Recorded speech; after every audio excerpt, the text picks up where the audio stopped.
તે એને નહીં જોયું. અમે એક વખત ગોવિંદને અમે રસોડું બનાવીએ અને અમારો સત્સંગી એક ગોહેલપુરા ગામનો નંદેશ્રી કને ગોહેલપુરા ગામ છે, તેમાં 6 ડબ્બા ઘી લાયેલા અમૂલનું ચોખ્ખું. પેલો ભાઈ આવીને અમને કે બાપજી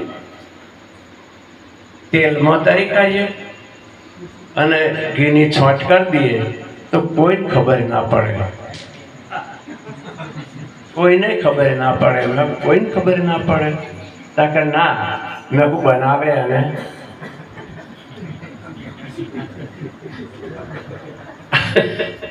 આ બનાવે એને તો ખબર છે ને, ભલા માણો ભગવાનનો પ્રસાદ છે આ તો, અને બધા મહાપુરુષોના માટે બનાવ્યો છે. ચોખ્ખું ઘી છે, ઘી વાપરને અમે લાયા છે ને, તાર તેલ વાપરવાની ક્યાં જરૂર છે? એટલે આવું હોય છે મહારાજ. ઊંધેવના રાફડા સડ્યા હોય તો પછી બરકત આવે.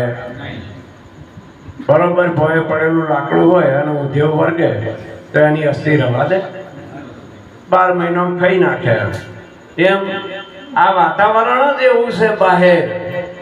બહારનું વાતાવરણ, જગતનું વાતાવરણ એવું છે કે તમને વગાડી દે થોડે હતા તો ના તો પકડ દે. અને જે સંત મહાપુરુષોએ જે આપણને કહ્યું છે વાતને ભૂલાઈ દે. શું કરે? ભૂલાઈ દે. એટલે જગત આવું કીધું છે. અને જગત મારું એવું માનવું છે કે સારું છે જ નહીં. તમારું શું કહેવું બધાનું? મારું એવું કહેવું છે કે જગત જેવું કશું છે જ નહીં.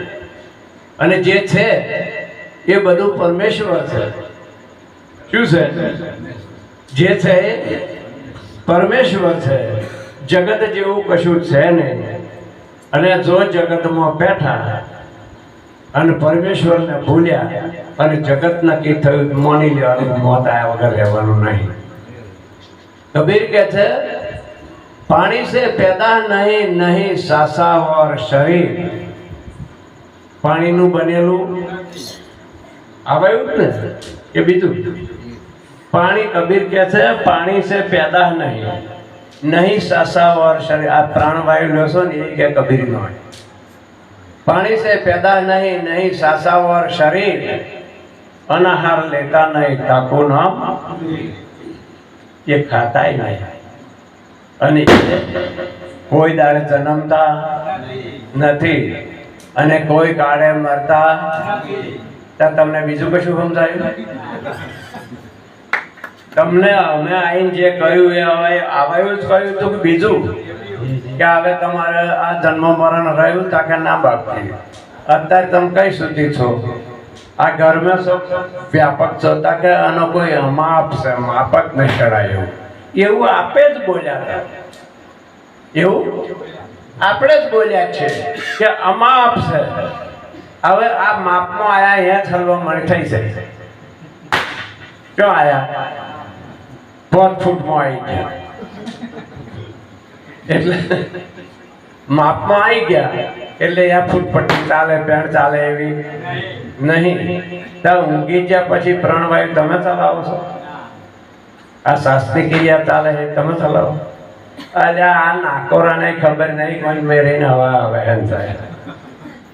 આવું ખબર ખબર આ હાથને ખબર છે આમાં જોડ્યું આ બાજુનો હાથને ખબર છે કે આ બે ભાઈ થાય એવું ખબર છે. આ એકઈ હોતો નહીં લે એવું. અને ખબર પડતી હોય તો આપને જ પડે છે, તમને જ પડે છે. અને તમે છો આ મુદ્દાથી અલગ છો. આ ઘરમાં રહેનાર વ્યક્તિ કોઈ આઈને પૂછે કે આ ઘરવાળા કોણ છે, મકાન માલિક કોણ છે, એટલે ઘરના મકાનના માલિક હોય બોલે કે ના બોલે કે અમે જ છે, આ ઘર મારું છે એવું બોલે ને.